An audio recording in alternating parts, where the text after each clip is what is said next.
Bom, pessoal, um outro ponto que gera bastante discussões na Lei da Ação Civil Pública diz respeito à competência para o processamento e julgamento da causa.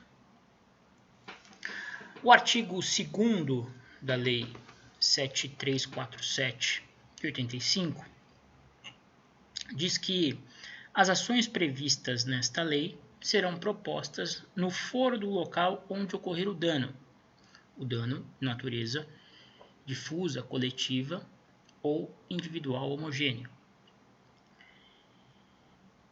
cujo juízo terá competência funcional para processar e julgar a causa. Então, o juízo do foro do local do dano terá competência funcional, portanto, de natureza absoluta para julgamento da causa. Quando a abrangência do dano se restringe ao território de uma comarca específica, não há grandes discussões. Aliás, não há nenhuma discussão. Né? Se a comarca tiver apenas uma única vara, será esta vara que irá processar a ação civil pública. Se, porventura, a comarca tiver mais de uma vara, com competência cumulativa, a ação será distribuída e processada perante uma dessas varas. Se a comarca for de um porte maior e tiver varas com especialização, a ação será distribuída para uma dessas varas especializadas. Se a especialização for simples, varas cíveis e criminais, processará a demanda uma das varas com competência cível. Se a especialização for maior e no polo passivo da ação civil pública estiver alguma pessoa jurídica de direito público, a competência será de uma das varas da Fazenda Pública. Enfim, segue-se aquelas regras de competência previstas pelo CPC. A grande questão ocorre quando o dano acaba repercutindo para além do território de uma única comarca. Quando a abrangência do dano atinge mais de uma comarca, mais de uma região, um estado ou mesmo todo o território nacional. Vamos imaginar aqui um derramamento de óleo ocorrido no canal de acesso ao Porto de Santos, que atinge praias de todas as cidades da Baixada Santista e também do litoral norte do estado de São Paulo. Um grande derramamento de óleo.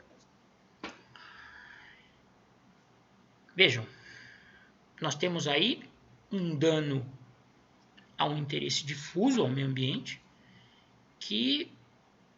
cuja abrangência ultrapassa as fronteiras de uma comarca. Como se trata de dano no mar, a competência passa a ser da Justiça Federal, já que o mar territorial pertence à União, constitui bem da União.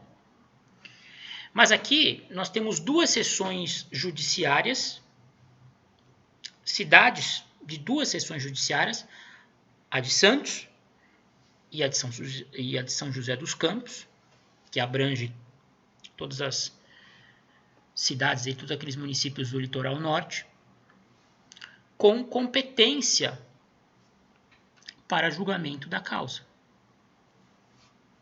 Vamos imaginar que tanto o Ministério Público Federal, Procuradoria da República em Santos, quanto a Procuradoria da República em São José dos Campos, ou em Caraguatatuba, onde há também vara da Justiça Federal, ou em Taubaté, onde há também vara da Justiça Federal, vamos imaginar que todas essas Procuradorias da República instaurem investigações para apurar as causas desse derramamento de óleo que atingiu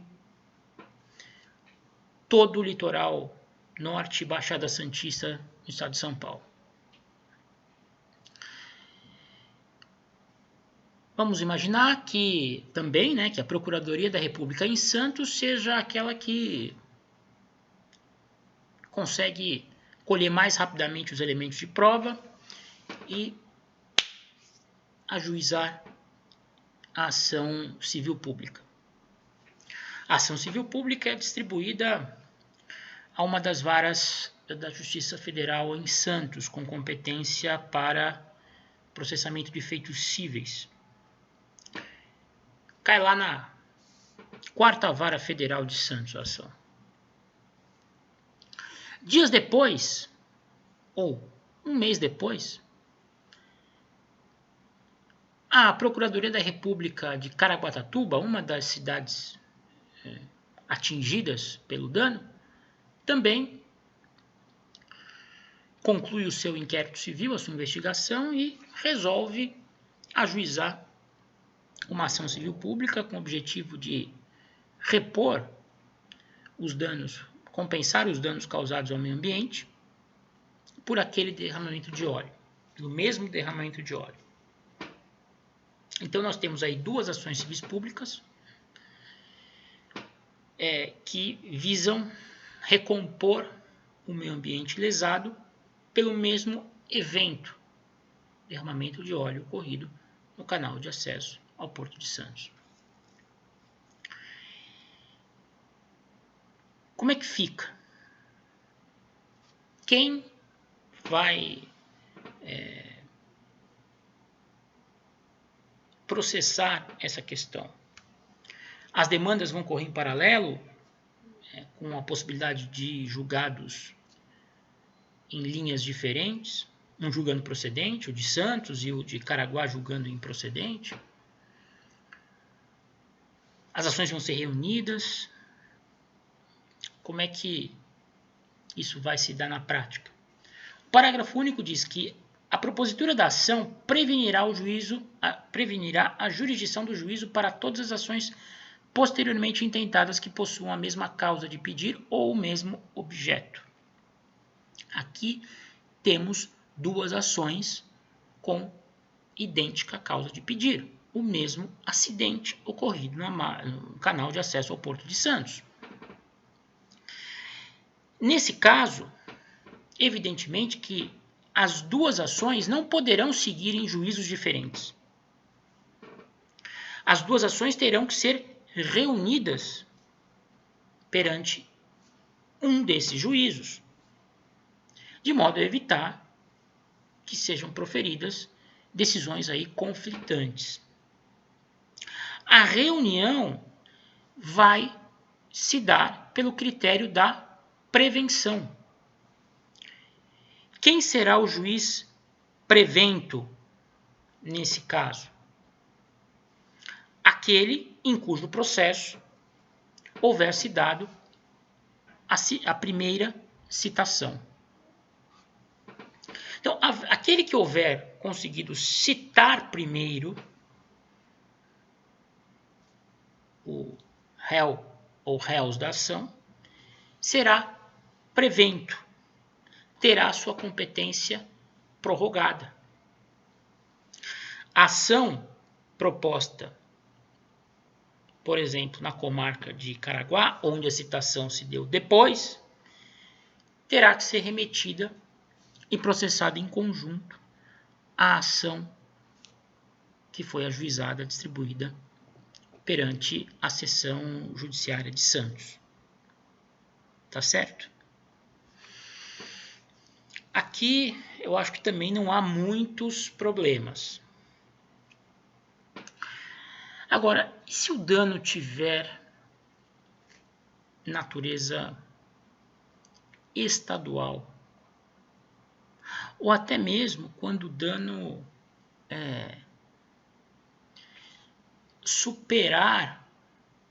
ultrapassar as fronteiras de um estado. Lembram do caso, evidentemente, de Brumadinho, né? A represa desmoronou, se rompeu a barragem,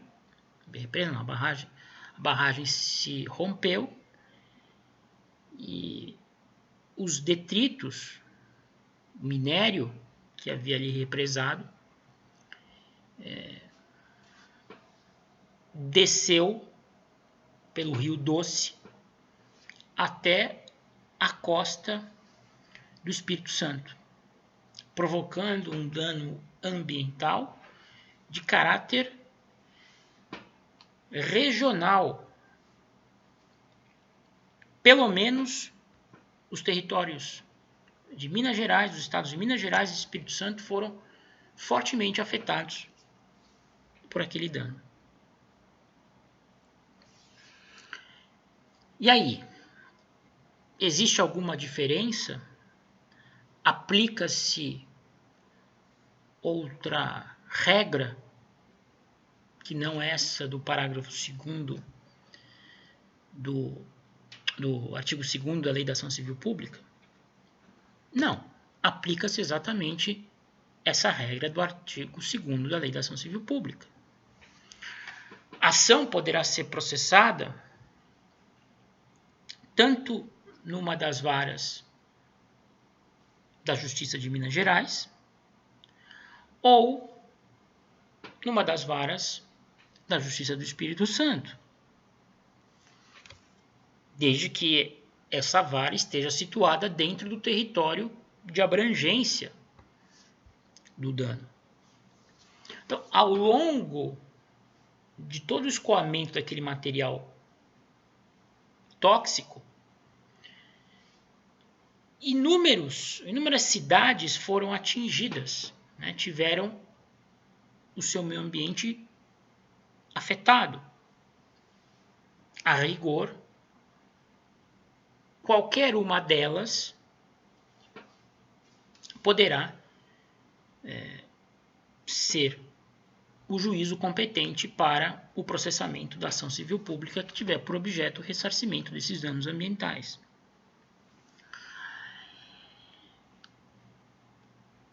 Como são diversas cidades, imagine a confusão que pode ocorrer.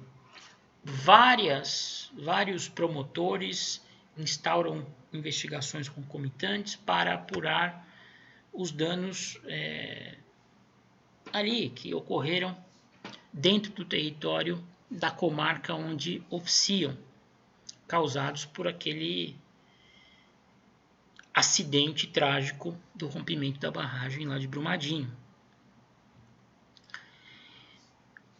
Eu posso ter, então, 10, 15, 20 ações civis públicas com o mesmo objetivo: ressarcimento de danos ambientais causados pelo rompimento da barragem de Brumadinho. Essas ações terão que ser reunidas e processadas perante aquele juízo em que houver ocorrido a primeira citação. Na prática, isso pode trazer muitas dificuldades, porque esse tipo de ação normalmente tem vários réus, né? E num caso pode ter havido citação de um réu, numa outra demanda de outro réu. Na verdade, para se estabelecer a prevenção é preciso que tenha sido cumprido o ciclo de citações. Todos os réus tenham sido citados. A ação será processada perante aquela comarca em cujo processo todos os réus tenham sido citados. Mas não é só. O artigo 93 do CDC, que nós vimos, deve ser interpretado de forma conjugada com a Lei da Ação Civil Pública, diz que, ressalvada a competência da Justiça Federal, é competente para a causa a Justiça Local. 1. No foro do lugar onde ocorreu ou deva ocorrer o dano quando de âmbito local. 2. No foro da capital do Estado ou do Distrito Federal, para danos de âmbito nacional ou regional, aplicando-se as regras do CPC aos casos de competência concorrente.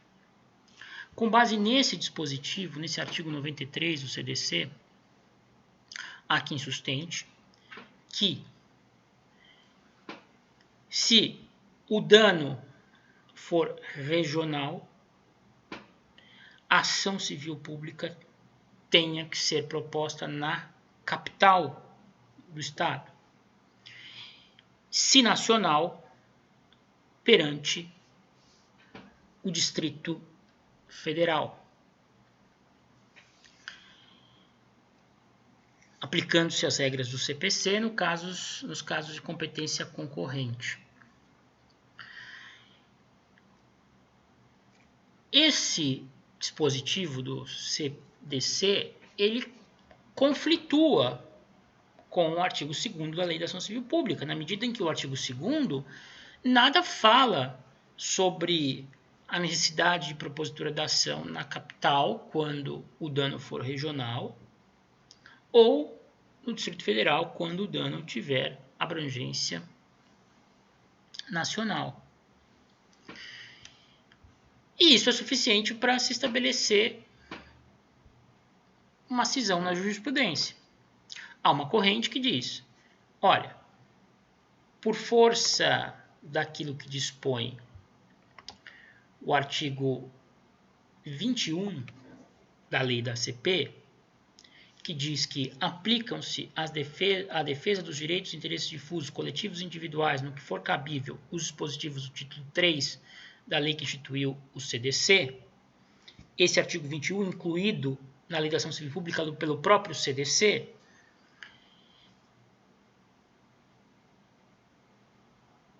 essa corrente, invocando esse artigo 21, sustenta que, quando o dano tiver abrangência regional, independentemente da sua natureza, competente será uma das varas da capital do Estado.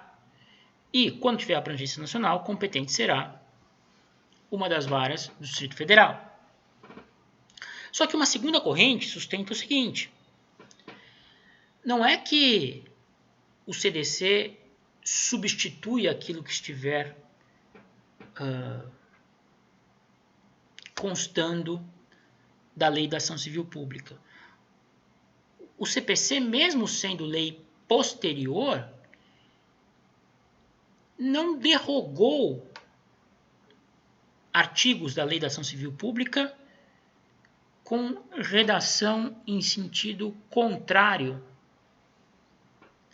à dos seus dispositivos. O artigo 21 diz o seguinte: aplicam-se à defesa dos direitos e interesses difusos, coletivos e individuais, no que for cabível os dispositivos do título 3 da lei que instituiu o CDC. Título 3, que é o título que abrange esse artigo 93 citado no início. Então, a aplicação do CDC é naquilo que couber, naquilo que não atentar à Lei da Ação Civil Pública. E aí, a conclusão que essa segunda corrente chega é a seguinte: olha, essa regra que diz que a competência para processamento das ACPs será de uma das varas da capital do Estado, quando o dano tiver abrangência regional, ou uma das varas do Distrito Federal, quando o dano tiver abrangência nacional, só vale para ações civis públicas em que a matéria discutida for de direito do consumidor. Quando os interesses difusos, coletivos ou individuais homogêneos relacionarem-se a direito do consumidor. Em todos os outros casos, aplica-se a redação pura do artigo 2º da ACP. E até hoje nós temos essa cisão sem solução. Tem prevalecido, embora não de maneira remansosa, pacífica, a primeira corrente, que diz que, sendo regional dano, sendo nacional, compete a uma das varas da capital ou do Distrito Federal o processamento da causa. Do meu ponto de vista, esse entendimento não está correto, porque o CDC não veio para substituir a Lei da Ação Civil Pública, mas apenas para se integrar a ela. Se há norma específica na Lei da Ação Civil Pública tratando da competência, não se pode pura e simplesmente substituir esse regramento específico por um regramento do CDC. Tá certo? Nós no próximo vídeo vamos falar da questão da coisa julgada, que se mistura demais com a questão da competência, vocês vão ver.